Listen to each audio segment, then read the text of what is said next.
Good evening and welcome to the public scope meeting for the State Road 87 Cap Expressway Interchange project.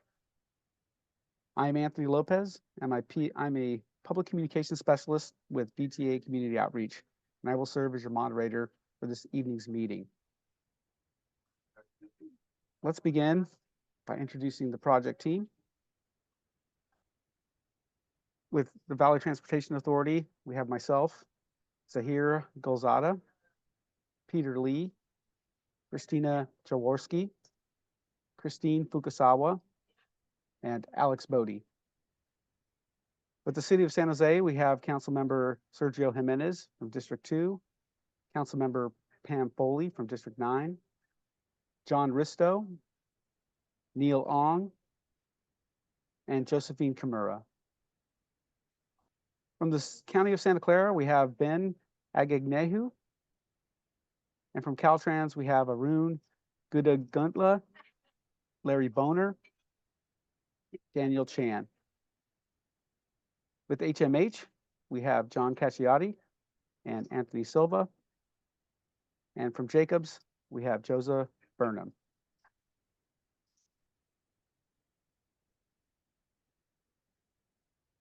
Tonight's meeting will begin with a presentation from members of the project team, followed by an open house where you can speak with the project team and ask questions.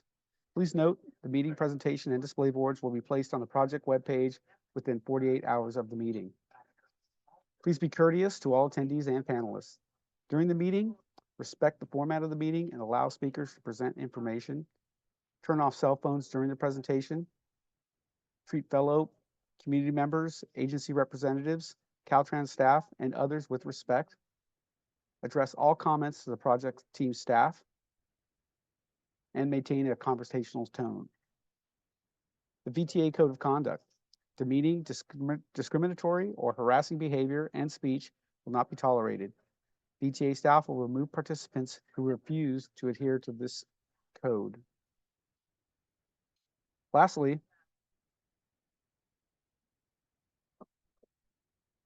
I'd like to share our non-discrimination policy. The California Department of Transportation, under Title VI of the Civil Rights Act of 1964, ensures no person in the United States shall, on the grounds of race, color, or national origin, be excluded from participation in, be denied the benefit of, or be subjected to discrimination under any program or activity receiving federal financial assistance. Caltrans will make every effort to ensure non-discrimination in all of its services, programs, and activities, whether they are federally funded or not, and that services and benefits are fairly distributed to all people, regardless of race, color, or national origin. In addition, Caltrans will facilitate meaningful participation in the transportation planning process in a non-discriminatory manner. Related federal statutes, remedies, and state law further those protections to include sex, disability, religion, sexual orientation, and age. For information or guidance on how to file a complaint or to obtain more information regarding Title VI, please contact the Title VI branch manager at 916-639-6392 or visit the webpage on this slide.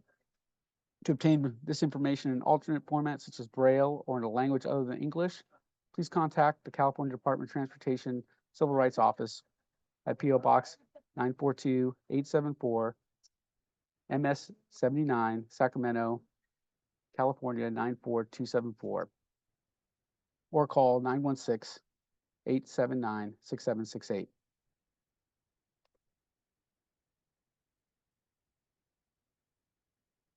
Good evening, everyone. I'm Christine Fukasawa. I'm the environmental project manager for VTA, and I'll be going over the purpose of the scoping meeting and the environmental process. Next slide.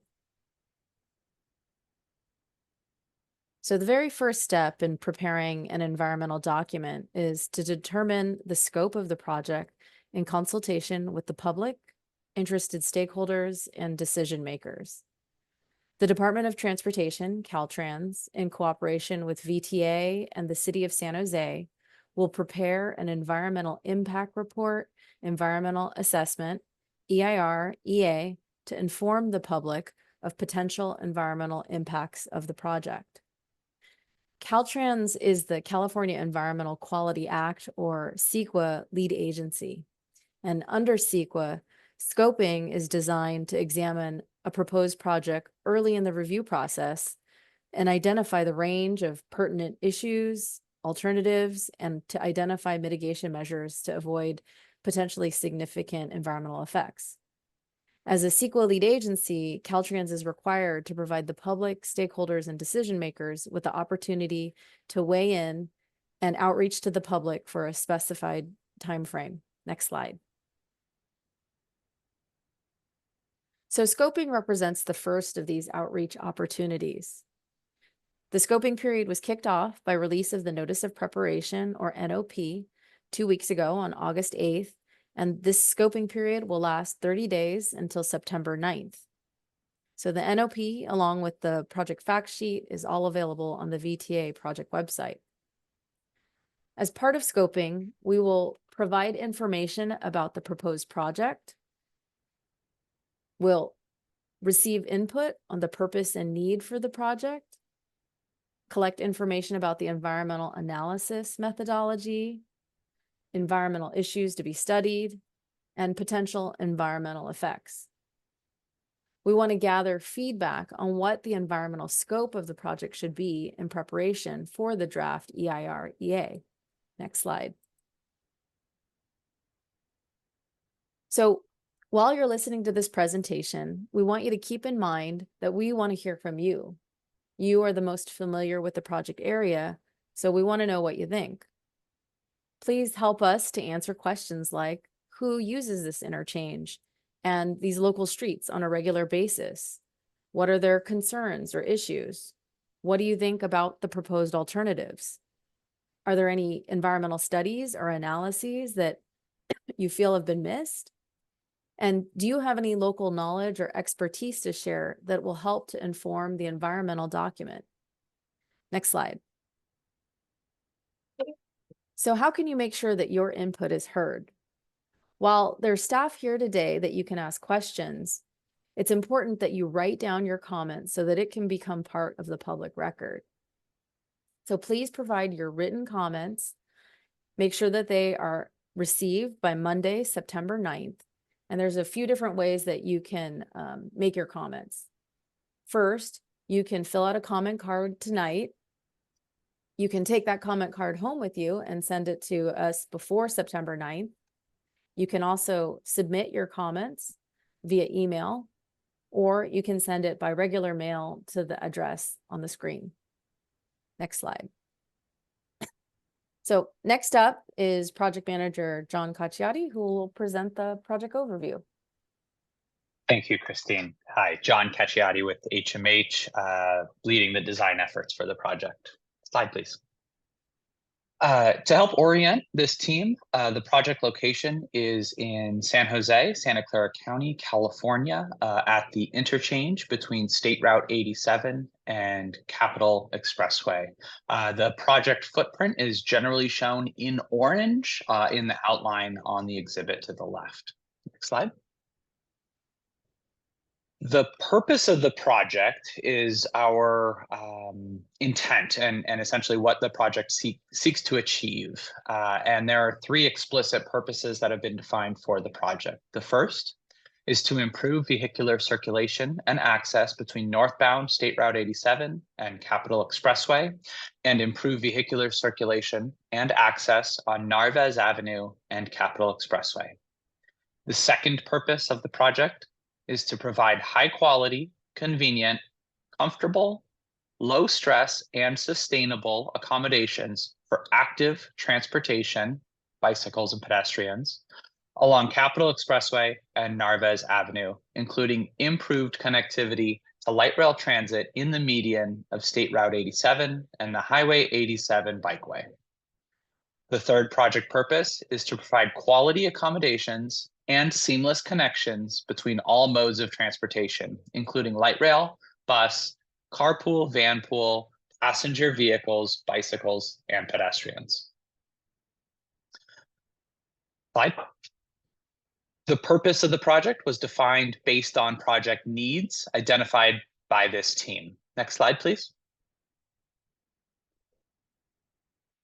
The need statement for the project is as follows. The first, the existing and projected vehicular operations along northbound State Route 87 on and off ramps in the design year operate at poor level of service during peak hours. Existing local vehicular circulation and access along Narvez Avenue and Capitol Expressway currently perform at poor levels of service during peak hours. Secondly, existing bicycle and pedestrian accommodations have poor connectivity and high stress environments adjacent to high volume, high speed traffic. And lastly, existing connections between light rail, bus, carpool, vanpool, passenger vehicles, bicycles, and pedestrians are outdated and negatively impacted by existing congestion. Next slide. Next, we have a couple images to help orient those with the project site. On the left, you'll see an example of unprotected bikeways at a merge point on Capitol Expressway.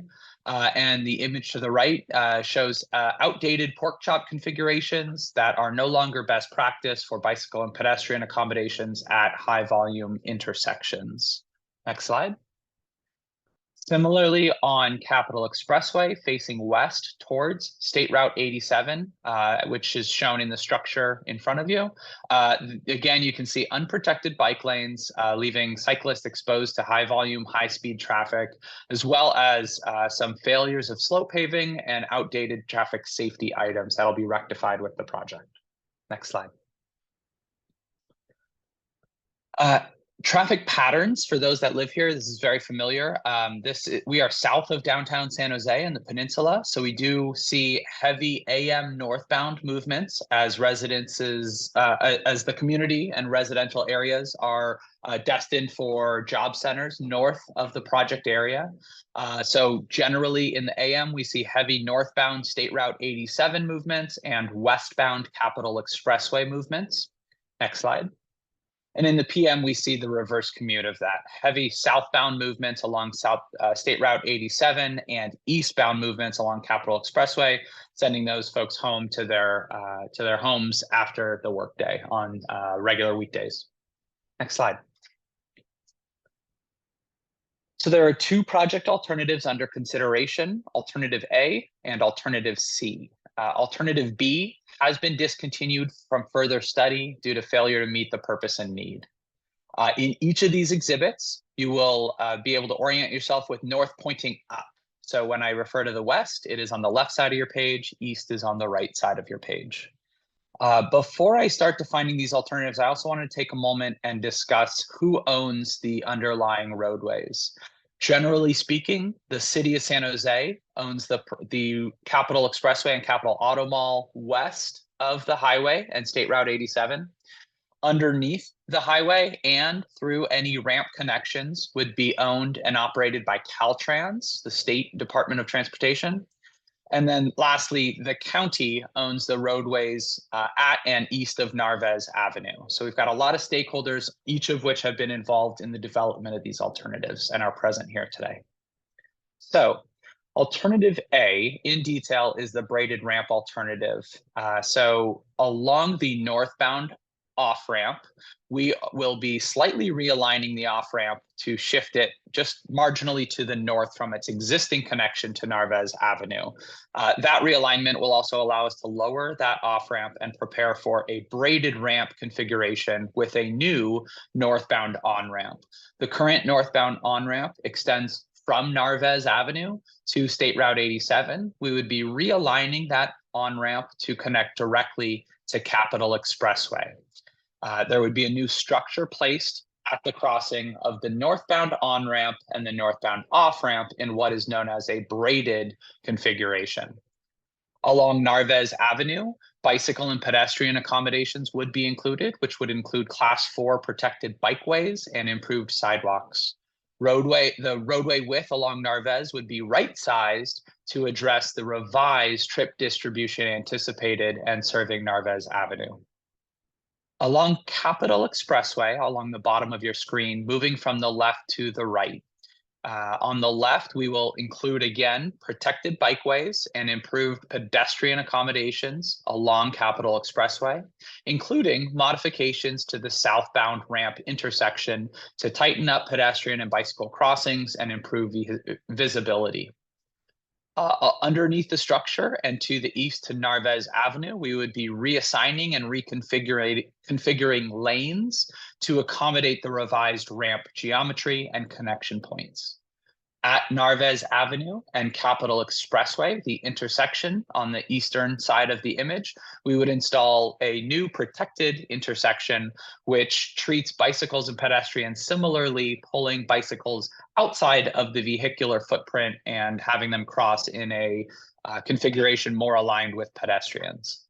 Finally, Capitol Expressway to the east would conform to existing Capitol Expressway with new tapers to match striping, as well as we have included the extension of a sidewalk, what is shown in cyan on this image, connection to Landfair Drive, which would require the removal of one sound wall panel and open up connections for that community to directly walk to the Capitol Light Rail Station. Next slide. On this slide is a zoom in of that same alternative, just looking at the details with a little bit more clarity. Again, along Capitol Expressway on the bottom of your screen, you'll see lane reassignments and designation for the new on-ramp connecting to Capitol Expressway. A protected intersection at Capitol Expressway and Narvez in the bottom right corner of your screen. And then lastly, improvements along Narvez, again, to right size the roadway for the anticipated traffic. Next slide. The second alternative under consideration is alternative C, known as the loop off-ramp alternative. In this alternative, similarly, the northbound off-ramp would be realigned. Instead of connecting to Narvez, now realigned to connect to the northern side of Capitol Expressway in a loop configuration. The northbound on-ramp would again be aligned to connect directly to the northern side of Capitol Expressway, adjacent to the realigned loop off-ramp. Along Narvez Avenue would be again right-sizing Narvez for the anticipated demand, including protected bikeways and sidewalk improvements along Narvez Avenue. This alternative does require a retaining wall between the northbound diagonal on-ramp and Narvez Avenue that would be on the order of 15 to 20 feet tall, similar to the existing retaining wall that is present north of the project footprint. Along Capitol Expressway, improvements would be similar to alternative A. Working left to right, you would again see protected bikeways and improved pedestrian accommodations. Improvements at the southbound off-ramp and on-ramp intersection west of State Route 87. Underneath the structure and out to Narvez, you would again see lane reassignment to address the realigned ramp configuration and a protected intersection at the intersection of Capitol Expressway and Narvez Avenue. Traveling east out of the project site, again, minor roadway improvements to conform to the existing Capitol Expressway alignment, as well as the sidewalk extension and removal of the sound wall for connection to Landfair Drive. Next slide, please. On the next slide, you will see again a blow up of that same alternative with additional detail provided. On the blow up on the left side, you can see the new realigned ramps, both loop off ramp and diagonal on ramp. Improvements along Capitol Expressway on the bottom of your screen, including a new protected intersection at Narvez and Capitol Expressway, and right sizing and bicycle and pedestrian improvements along Narvez Avenue north of Capitol Expressway. Next slide, please. With that, I will hand it back to Christine to overview the environmental process. Thanks, John. So I'm going to go a little more into detail about the environmental review process and the schedule. So the first thing was the scoping period, which kicked off with the release of the NOP on August 8th. This started a 30-day period during which we must host a public meeting tonight and gather comments about the scope and content of the draft EIR EA. Next slide. So What we're interested in is what you think about these different environmental topics: air quality, biological resources, community impacts, cultural resources, geology and soils, greenhouse gases, hazardous materials, hydrology and water quality, noise and vibration, aesthetics and visual impacts, traffic and transportation. You should feel free to ask staff about these different topics during the open house. Next slide. One back, I think. So we've already begun preparing technical reports and studies, but will be further informed by feedback that we get during scoping. Once these technical analyses are complete, we'll compile that information into the single environmental document, which is the draft EIR-EA. Once that's complete, we'll circulate a notice of availability, and the second outreach opportunity will start. This will be the 45-day public review period for the EIR-EA, during which we'll collect comments on the content and environment of the environmental document. Next slide. So once we collect all of those comments about the draft EIR-EA and technical reports, we'll prepare a final EIR-EA, including a response to comments. That response to comments will provide clarifications on any questions or about any of the technical analyses, and it'll inform both the public and the lead agency about the project. At this point, the lead agency will consider whether or not the EIR-EA document is adequate. After that, they'll make a decision about whether or not to move forward with the project. If they decide to move forward with the project, then we'll file a notice of determination. Next slide. So some key project milestones and schedule dates to keep in mind. Right now, we're right in the middle of scoping. And the next time that there'll be an opportunity to outreach to the public will be when the draft EIR-EA gets released. That'll be in fall 2026. After we collect comments for the 45-day period, we'll prepare a final EIR-EA response to comments document that's scheduled for summer 2027.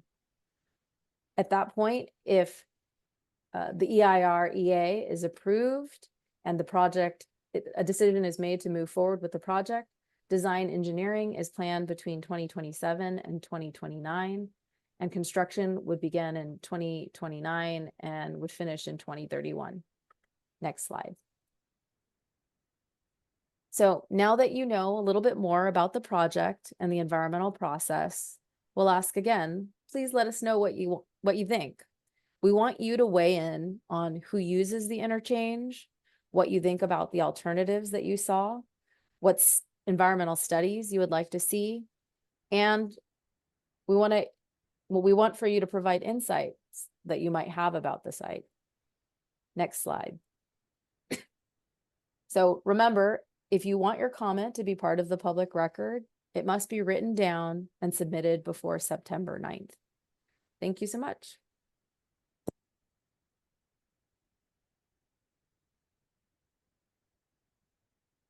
Thank you, Christine and John. If you'd like to ask a question or comment, please speak with a member of the project team during the open house or use a comment card. Comment cards can be found on the table near the entrance, and you can give your completed cards to any member of the project team. Should you have a follow-up question or concern, feel free to contact me at VTA Community Outreach. Information is listed on this slide. I will also be happy to answer any questions you have regarding VTA in general. Again, treat all participants with kindness, respect, and consideration, and enjoy the evening.